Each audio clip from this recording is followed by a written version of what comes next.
Hello, good morning সবাইকে। তোমরা আমার ডেইলি ব্লগ দেখতে অনেক ভালোবাসো, বাট আমার ব্লগ একদমই করা হয় না। রোজই তো ঘর থেকে ব্লগটা শুরু করি। আর আজকে হয়েছে এই যে আমাদের পেছনটা দেখো, এত সুন্দর, শুধু সবুজ আর সবুজ দেখতে পাবে। কারণ এই জায়গাটা একজনের জমি, যারা এখনও বিক্রি করেনি, কারণ রাস্তা নেই। তো যাই হোক, আমি ভাবলাম আজকে তোমাদের সাথে একটা ডেইলি ব্লগ শেয়ার করা যাক। তো চলো, বেসিক্যালি আমি আমার ডেইলি ব্লগটা আজকে শেয়ার করবো। অনেকেই বলেছো মামামের খাবার দাবার দেখাবো না, আমিও ঠিক করেছি জানো তো যে আর দেখাবো না। ঘুম থেকে উঠেছি কিন্তু বিছানা এখনও ঠিকঠাক গোছাইনি। এই যে আমি স্কিন কেয়ার করে নিয়েছি, আর আমার এই যে কতগুলো পিম্পল বেরিয়েছিল এগুলো কমেছে একটু, কারণ দুদিন ধরে একদম মানে যেমন আনহেলদি খাচ্ছিলাম সেই রকমই হচ্ছে, তোমার কোনো রকম রুটিন মেনটেন করিনি। সবাই আমায় বলছে আমি রোগা হয়ে গেছি। হ্যাঁ, আমার মোটামুটি মানে মাম্মাম যখন হয়েছিল তখন আমার 72-73 ছিল এরকম। এখন আমি 59 মানে 58 পয়েন্ট সামথিংয়ে চলে এসেছি, মানে 59 ধরো। তো সকালবেলা উঠেছি, মামুকে মুড়ি কলা নিয়ে অফার করেছিলাম, বাট অ্যাজ ইউজুয়াল যা হয়। আমি এখানে নিয়েছি হচ্ছে বিটরুটের জুস, যেটা ভীষণ ভালো, কারণ আমরা সবাই চাই যে আমাদের স্কিন গ্লো করবে, হেয়ার শাইন করবে।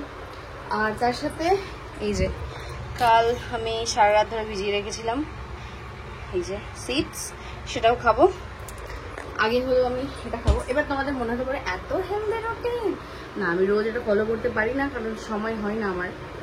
যেমন বেশিরভাগ দিনই সময় হয় না, কারণ মামাকে নিয়ে এই যে ঘন্টার পর ঘন্টা বসে থাকা, খাওয়ানো, আর তারপরে মামামের যেহেতু এতদিন এতটাই নেগিং হচ্ছিল, ব্লুজ টুল হচ্ছিল, আমার মনটাও মানছিল না বিং অনেস্ট যে আমি নিজে কিছু করে খাই।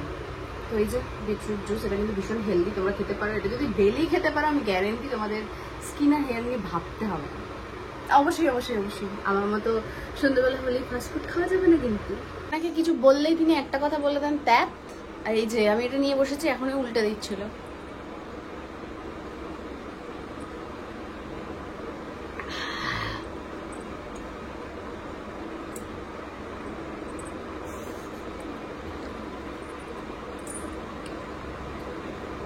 আমি খাবো না, আচ্ছা আচ্ছা, মুখ লাগাবে শুধু, তাতেই এত খুশি। আমি খেয়ে নিই, তারপর দিচ্ছি।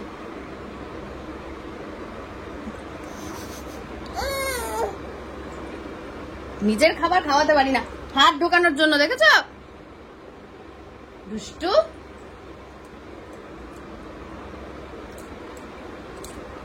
মানে তারা হাত ঢোকাবে, ঢুকিয়ে এই যে এই ফোনগুলো, ওই দেখ। মিমিদের হাই করে দাও, হাই। 2025টা আমার এত বাজে যাচ্ছে যে বলার মতো না। এত ঠান্ডা লেগেছে আমার যে কি বলবো, পুরো একদম প্রথম থেকে এই ঠান্ডা, শরীর খারাপ, ডিহাইড্রেশন এই নিয়ে ভুগছি এখনো অবধি, সেগুলোই কন্টিনিউ রয়েছে। হয়তো কিছুটা আমারই দোষ, এই সি সেকশনের পরে কিছুটা রেস্ট করতে হয়, যেটা আমি নিজের শরীরকে দিতে পারিনি। তারপরে বাচ্চা হওয়ার পরে ঘুম হয় না ঠিক করে, এইগুলো শরীরে এফেক্ট পড়ে। বাট আমার কিছু করার ছিল না, এগুলো হয়তো সবই আমার কপাল আর কি। তো যাই হোক, চলো, প্রথমেই সকালবেলা ভাত বসিয়ে দিয়েছি। কালকে একটু ডিম দিয়ে পোলাওর মতো করেছিলাম, বা তোমরা একবারে বাংলায় বলতে পারো ডিম ভাত একসাথে করেছিলাম। তো সেটাই গরম করে নিচ্ছিলাম সকালে খাওয়ার জন্য। আর আজকে হচ্ছে ওর পাপা একটা শোল মাছ এনেছিল, যেটা হচ্ছে আমি ভেজে নিচ্ছিলাম। মামামের জন্য আলাদা ভেজে নিয়েছি, মামামকেও আজকে শোল মাছ দেবো, যেহেতু জ্যান্ত মাছ। তো এই ভিডিওটা যখন আমি ভয়েস ওভার দিচ্ছি ততদিনে মামামকে মাছটা দেওয়া হয়ে গেছে, বাট মামামের কোনো রকম কোনো কিন্তু সমস্যা হয়নি, ভীষণ ভালো রকমভাবেই ও খেয়েছে আর সেটাকে ডাইজেস্ট করতে পেরেছে। আমি এদিকে কাজ করতে করতে, একটা কাজ তো আর মায়েরা কখনোই করে না, যারা একা হাতে কাজ করো জানো। মানে দেখা গেল এই তুমি বাসন মাজছো, বাসন মাজতে মাজতে ঘর মুছছো, ঘর মুছতে মুছতে বিছানা গোছাচ্ছ, মানে কি করছো তোমরা নিজেরাও জানো না। তো আমারও সেরকম রান্না এদিকে বসিয়েছি, রান্না বসাতে বসাতে আমি আবার চলে গেছিলাম কিন্তু ঘর মুছতে। ঘর ঝাড় দিয়ে বিছানা গুছিয়ে ঘরটা মুছে নিয়েছি, ওই দিকের কাজ হয়ে গেছে। কারণ মাম্মামকে তো আবার ঘুম পাড়াতে হবে, আবার ঘুম পাড়ালে একটু এদিক থেকে ওদিকে আওয়াজ হলে তিনি আবার উঠে যায়। তো ঘরটা শুকিয়ে গেছে, এবার আমি এই কার্পেটটা পেতে দিই। কার্পেটটা পেতে ওনার খেলার জিনিসপত্রগুলো আমি গুছিয়ে দেবো আর কি। এদিকে আবার নিজেই ভয়েস ওভার দিচ্ছে। মামামকে বলছিলাম মামাম দাও, আমি খাটের উপরে খেলনা রেখেছিলাম, সে আবার একটা একটা করে দিচ্ছিল, আমি আবার সাজিয়ে রাখছিলাম। এই জিনিসগুলো মামাম এখন আবার শিখেছে, যদি বলি মামাম এইটা দাও ওইটা দাও, সে আবার দিতে পারছে এখন, তাই না মা? কি পেয়েছো বাবা? তারপর মামামকে নিয়ে ওর পাপাকে বললাম একটু খেলো তুমি, আমি তাড়াতাড়ি করে কাজগুলো করে নিই। সেই কাজ করতে গিয়ে সে তো আমার কাছেই আসবে। তো যাই হোক, দেখো এই জায়গাটা গুছিয়ে নিয়েছি, এইবার হচ্ছে আমি এই নাকি স্নান করিয়ে দেবো। তো তার জন্য এই যে এই কেটলিটাতে আমি জল গরম বসিয়ে দিয়েছি। আর এদিকে দেখো রান্না এখন আমার হয়নি, মাছগুলো ভেজে রেখে দিয়েছি। মানে আমি মাঝে মাঝে না বুঝতে পারি না যে কি করবো। বাড়িতে আজকে হচ্ছে আইসক্রিম হবে, আইসক্রিম মোল্ড কেনো করে 500 বছর করে দিয়েছে। আমের ভেতরে করবে বাবা। আগের দিন বাড়ি থেকে অনেকগুলো আম পাঠিয়েছে, একটা দিদি এসেছিল দিয়ে গেছে। আমাদের বাড়িতে তো হিমসাগর গাছ রয়েছে আমের, তো সেখান থেকেই সব আম পড়ে যাচ্ছে ঝড়ে। আর এবার প্রচুর আমের ফলন হয়েছে, তাই জন্য দিয়ে গেছে, সবাই খাবে আমরা খাবো না, কবে যাবো তো কোনো ঠিক নেই। তো সেই কারণে এদিকে আমার রান্না প্রায় হয়ে এসেছে। এই যে ভাতটা একটু নরম করব কারণ মামাম খাবে। আর এখানে হচ্ছে মাছের ঝোল, দুদিনেরটা করছি আমি, এতগুলো মাছ তো দুদিনেরটা করছি। বাবা বাবা বাবা, আমার এই ব্যাপারটাই ভয় লাগে জানো তো। একটু পাতলা করে করছি যেহেতু জ্যান্ত মাছের ঝোল। আর এখানে হচ্ছে মামামের এই যে স্নানের জল রেডি। এবার মাছগুলোকে আমি দিয়ে দিই আস্তে আস্তে করে, আস্তে করে বড় মা। হ্যাঁ ব্যাস, আমি দুদিনেরটা করছি, তার একটা রিজন রয়েছে, দাঁড়াও মাছটাকে ঠিক করে নিই তারপর বলছি। এই যে আমার মাছের ঝোল রেডি। এখানে একটু ধনেপাতা হলে ভালো হতো, আর যেহেতু জ্যান্ত মাছ আমি একদম পাতলা ঝোল করেছি। আর তোমাদের মনে হতে পারে যে ঝোলের কালারটা এরকম কেন, কারণ হচ্ছে লঙ্কাগুলো সব শুকিয়ে যাচ্ছিল, তাই না লঙ্কাগুলোর কালার মানে লাল হয়ে গেছে। আর আমি সবসময় নুন কম দিই, কারণ জানি না আমি, কারণ আমি নুন সত্যি কথা কোনোদিনও আজ অব্দি নুন পারফেক্ট আমি রান্নায় করতে পারিনি, প্রত্যেক দিনই কম, কিন্তু বেশি হয় না, এই জিনিসটা ভালো আছে। আর ব্যাস, মামামকে যেহেতু একটু পরে খাওয়াবো, বাট মাছটা রেখে দিলে নষ্ট হয়ে যেতে পারে, তাই সেই কারণে মামামেটা এই যে হালকা করে একটা ভাজা করে রেখে দিয়েছি। আর ভাতটা এই যে বললাম নরম করব, না হলে তো হবে না। ভাতটা দেখো একদমই নরম হয়েছে, যাতে মামামও খেতে পারে, আর আমাদেরও কোনো অসুবিধা হয় না, আমরা সবাই একটু নরম ভাতই খাই। আচ্ছা, যেটা বলছিলাম যে কেন দুদিনের রান্না একবারে করছি, কারণ আজকে বিকেলবেলা আমি যাবো একটু ফেসিয়াল করাতে, কারণ সামনেই মামামের বার্থডে আর আমার স্কিনের অবস্থাটা একটু খারাপ, তো সেই কারণে আমি ভাবলাম যে একটুখানি ফেসিয়াল করে আসি। তো আমি একটু নতুন রকমের ফেসিয়াল ট্রাই করবো, যদিও স্কিন দেখে আমায় সাজেস্ট করা হবে, তবুও বলে দিয়েছে যে কোরিয়ান ফেসিয়ালেরই যে কোনো একটা ভাগ করাবে যেটা আমার স্কিনে যাবে। তো মামামের পাপা আজকে বাড়িতে রয়েছে, তো সেই কারণেই ওর পাপা বললো যে আজকে চলে যাও, এরপরে সময় হবে না। জানি আমি মামামের জন্মদিন এখনো বেশ কিছুদিন দেরি রয়েছে, নেক্সট মান্থেই, আজকে 24 তারিখ, তো মানে খুব বেশিও যে দেরি সেরকমটা নয়, বাট আমি তার জন্য না একটু আগে করছি। বাট রান্নাবান্না করলে আবার সেই যাকে সারতেই হবে, বাট স্কিনের টেক্সচার যদি একটু ইম্প্রুভমেন্ট হয় তাই আর কি। ফেসিয়াল আমি একদম করাই হয় না বলতে গেলে, আমি স্কিন কেয়ারটাই বেশি করি, কারণ মামামকে নিয়ে সম্ভব হয় না। বাট এবার যাই দেখি কি হয়, তোমাদের সাথে ডিটেলসটা শেয়ার করবো।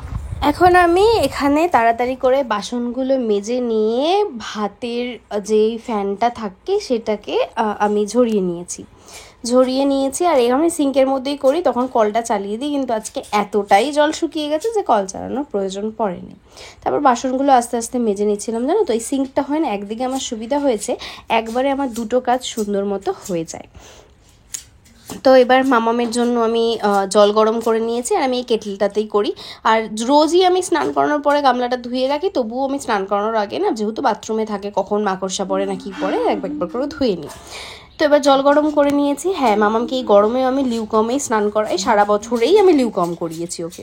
আর তারপরে ওকে স্নান করিয়ে নিলাম। আর মাম্মাম এখানে স্নান করতে ভীষণ ভালোবাসে, মানে ওর হচ্ছে স্নান হচ্ছে সব থেকে প্রিয় জিনিস। আর ওকে আমি রোজই বেবি ওয়াশ দিই, কারণ যেহেতু এখন গরম, আর এখন হচ্ছে এটা ওটা ধরতে শিখেছে, এই করতে শিখেছে, তো সেই কারণে কি হয় না, ও নোংরা ফোংরা ধরে ফেলে, গায়ে লাগায়, তো সেই কারণে আমি ওকে রোজই বেবি ওয়াশ দিয়েই স্নান করাই। এটাতে কোনো সমস্যা হয়নি। আমি ডক্টরকে জিজ্ঞাসা করেছিলাম, বললো স্যুট করে গেলে কোনো রকম সমস্যা নেই, গরমে দেওয়া যেতে পারে। তো সেই কারণে দিই। কিন্তু শ্যাম্পুটা আমি মানে মাথায় রোজ বেবি ওয়াশটা দিই না, মাথায় আমি ওই উইকলি 3 দিন দিই। ডক্টর বলেছে চুলটা বড়, তাই অন্তত 3টা দিন দিতেই হবে, না হলে কিন্তু মানে নোংরা জমে যাবে। দুদি দুদি টাম টাম, দুদি দুদি টাম। কাটে না সময় যখন আর কিছুতে, বন্ধুর টেলিফোনে মন বসে না, জানলার গ্রিলটাতে ঠেকাই মাথা, মনে হয় বাবার মতো কেউ বলে না, আয় খুকুয়া, আয় খুকুয়া। সব থেকে বড় কাজ, ওকে ঘুম পাড়িয়ে দিলাম গান গেয়ে। আর এখন হচ্ছে এখানে আমি ওর দেখো জলটা গরম করে নিয়েছি, মানে এই জলটাকে ফুটিয়ে নিয়েছি খাওয়াবো বলে। আর এখানে হচ্ছে ও এখনো আম দিয়ে আইসক্রিম, ডিস্টার্ব করো না। এই যে আইসক্রিম মোল্ড আমাদের কিন্তু কোনো কাজে লাগে না। ইন্না সোনা কিউ রব নে বানায়া। যে ম্যাডাম ঘুম থেকে উঠে এই যে বৃষ্টি দেখছে, বেশ বৃষ্টি পড়ছে আজকে। কি গো মা, ভাল লাগছে?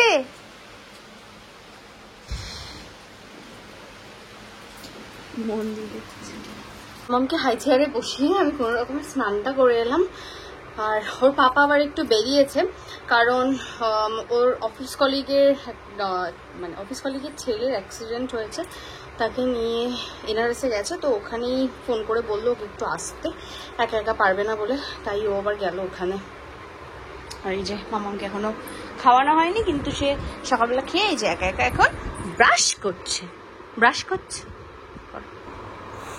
ভিডিও শুরুতেই তোমাদেরকে যেমনটা বললাম যে আজকে যাব ফেসিয়াল করতে, বাট বাইরে এত বৃষ্টি হয়েছিল আজকের দিনটা ক্যান্সেল করে দিয়েছি। আর ফেসিয়াল করে কি গ্লো হয়েছে না হয়েছে তার একটা ডিটেলস ভিডিও আমি অলরেডি আমার পেজে পোস্ট করে দিয়েছি, তো তোমরা দেখে নিতে পারো যে কতটা ভালো ফেসিয়াল করা হয়েছিল। এখানে ওর পাপা যেহেতু ছিল না, মাম্মাকে আমি একটু আদর করছিলাম, কারণ ঘুম থেকে উঠলে তেনাকে আবার একটু আদর করতে হয়। এটা সব বাচ্চাই একটু মায়ের সংস্পর্শে থাকতেই বেশি ভালোবাসে। মেয়ে আমার বড় হয়ে গেল, দেখো 1টা বছর হতে চললো, জাস্ট আর কয়েকটা দিন, হাতে গোনা মাত্র।